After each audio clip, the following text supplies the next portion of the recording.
News IBN 2020 में आपका स्वागत है। सच कभी छुपता नहीं, IBN कभी रुकता नहीं। देश प्रदेश की ताजा तरीन खबरों से रूबरू होने के लिए आप जुड़े रहिए परवेज खान के साथ न्यूज IBN 20। भैया शांत हो जाना सब लोग। चालू करते हैं please. Thank you very much. आप सबका स्वागत है। आईडी दबाती चेहरे पे आ रही है क्या चीज यहाँ आईडी थोड़ी नीचे कर दो। आप सबका प्रदेश कांग्रेस कमेटी कार्यालय में स्वागत है। माननीय दिग्विजय जी अपनी बात करेंगे। धन्यवाद शेखर जी।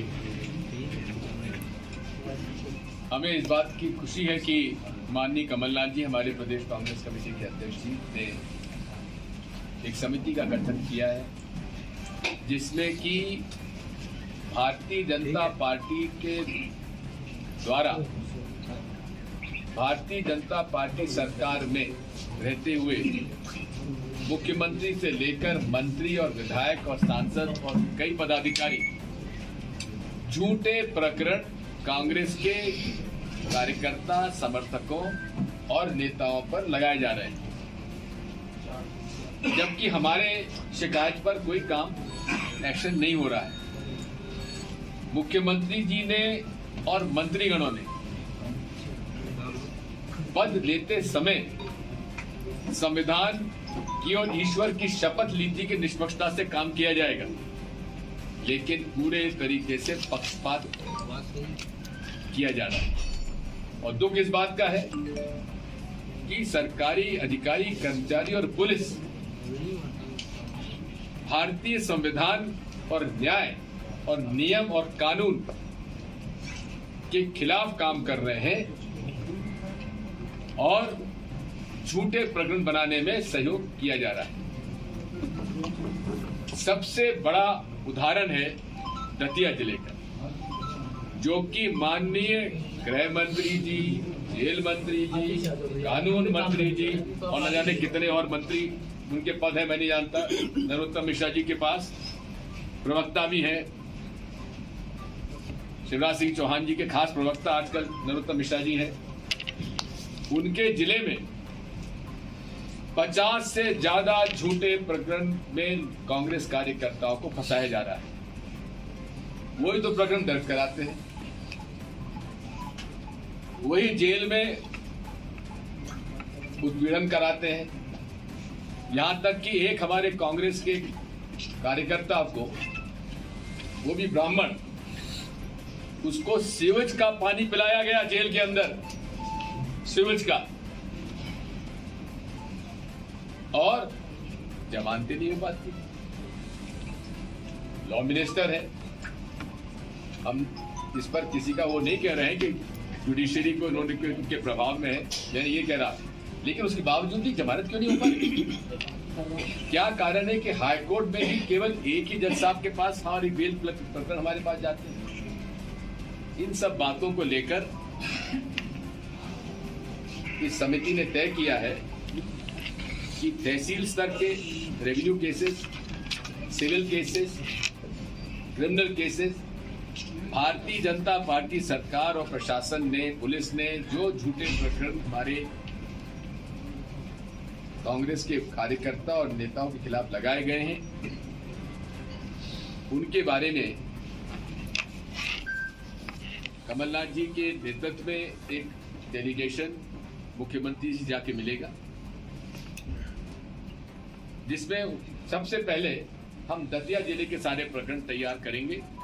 और राजेंद्र भारती जी जो चुनाव लड़े थे, केवल 3-3.5 हजार वोट से हारे थे, 2,500 वोट से हारे थे, जो कि सबसे ज्यादा वरिष्ठ हमारे कांग्रेस के नेता हैं। और 1977 में इनके पिता और हम लोग साथ में MLA बने थे, श्याम सुंदर श्याम जी। इनके पूरे परिवार पर झूठे प्रकरण और ऐसे प्रकरण बना दिए कि जिनसे उनकी मुलाकात नहीं, उनसे शिकायत करके उनके ऊपर केस लगा दिया, जेल भेज दिया, जमानत नहीं होनी, बड़ी मुश्किल से जमानत करवाई। दतिया जिले के केसेस को इकट्ठा करके माननीय मुख्यमंत्री शिवराज सिंह चौहान जी के पास जाकर कमलनाथ जी के नेतृत्व में सारे दतिया जिले के उत्पीड़ित परिवार इकट्ठे करेंगे, ले जाएंगे। और उसके बाद कमलनाथ जी से हम अनुरोध करेंगे कि जितने भी कांग्रेस के कार्यकर्ताओं को नेताओं के खिलाफ प्रकरण हुए हैं सागर संभाग में, चंबल संभाग में, ग्वालियर संभाग में, पब्लिक मीटिंग हम वहां करेंगे और जमीन की लड़ाई नरोत्तम मिश्रा जी और भाजपा और उन सारे अधिकारी कर्मचारी जो कि गुलाम की तरह काम कर रहे हैं नरोत्तम मिश्रा जी के, उनके खिलाफ लड़ाई लड़ी जाएगी। सर आप हाईकोर्ट में केवल एक ही जज के पास हमारे प्रकरण जाते हैं, ऐसी जानकारी मुझे मिली है जी। तो सर इसको लेके भी कुछ आप लोग, उसके अंदर जो भी कानूनी कार्रवाई हो सकती है हम करेंगे। तो सर ये क्या सिर्फ नरोत्तम मिश्रा जी कर रहे हैं, मतलब शिवराज जी का इसमें कोई लेना देना नहीं? शिवराज जी का भी है, उस पर अध्याय नंबर 2 चालू होगा। अभी पहला अध्याय नरोत्तम मिश्रा जी का है एज ए होम मिनिस्टर। हम लोग उसमें शिवराज पुराण, शिव पुराण जो है हमारी चालू हो गई है और शिव पुराण के सारे केसेस हम इकट्ठा करेंगे और इनकी शिकायत शिवराज सिंह चौहान से नहीं करेंगे, नड्डा जी जाके शिकायत सर निष्पक्ष जांच के लिए होम मिनिस्टर से इस्तीफे की मांग कर रहे हैं जी, निश्चित तौर पे मांग करेंगे। सर आपके खिलाफ भी एक केस दर्ज हुआ है भोपाल में। जी हाँ, एक नहीं हुआ 4 हुए हैं और उसकी ये मेरे पास है।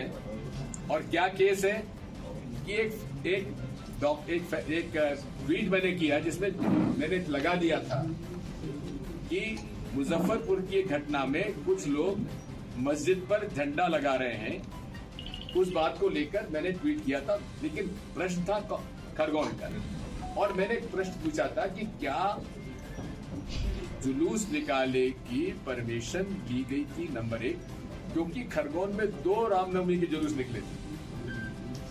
एक शांतिपूर्ण निकला जो कि हमेशा से चला आ रहा है और दूसरा जो है बाद में निकला। पहले वाले शांति जुलूस में शांतिपूर्ण ढंग से निकला रामनवमी के जुलूस में, वहां की रघुवंशी समाज निकालता है, वहां के सारे मुसलमानों ने पानी पिलाया, शरबत पिलाया, बड़ी आसानी से निपट गया। उसके बाद फिर ये घटना। इस मामले में जो भी है प्रक्रिया है, हम इस बारे में ज्यादा कुछ अभी नहीं कह सकते, लेकिन पूरे देश में, प्रदेश में जिस तरह से सांप्रदायिकता भड़काई जा रही है, इस बारे में हमारे चिंतन शिविर में भी चर्चा होगी और कमलनाथ जी से भी इस बारे में चर्चा हो रही है।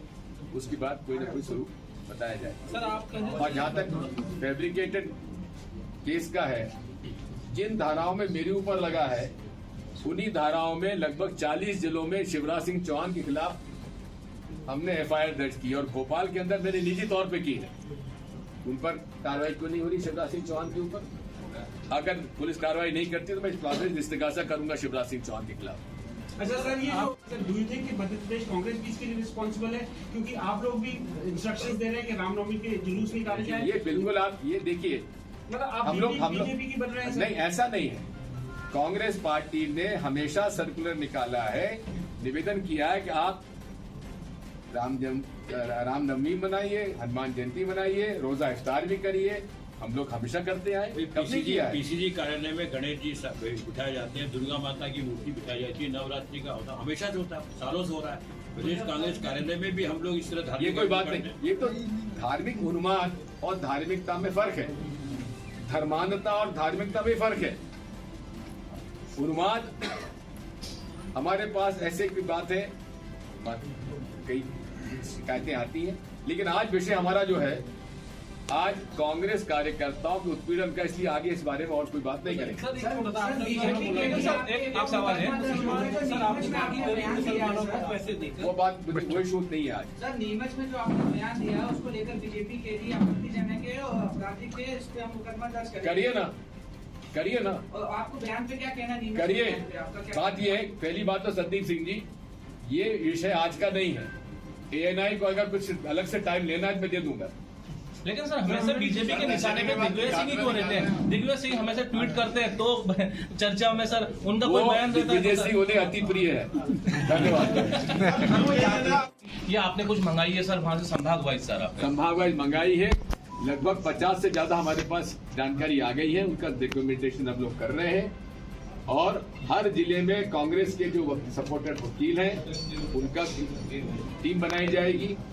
इंदौर, जबलपुर और ग्वालियर के हाईकोर्ट में हमारी सीनियर एडवोकेट की टीम बनाई जाएगी और ये लड़ाई अब इंडिविजुअल कार्यकर्ता की नहीं होगी, पूरी मध्य प्रदेश कांग्रेस की लड़ाई हम लोग लड़ेंगे इन लोगों के लिए।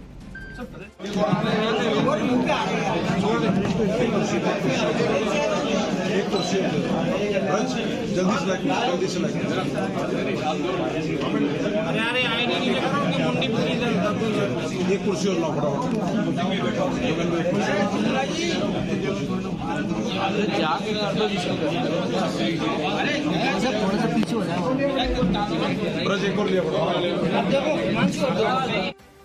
हमारे न्यूज़ चैनल को लाइक और सब्सक्राइब करें और बेल आइकन दबाना बिल्कुल ना भूलें।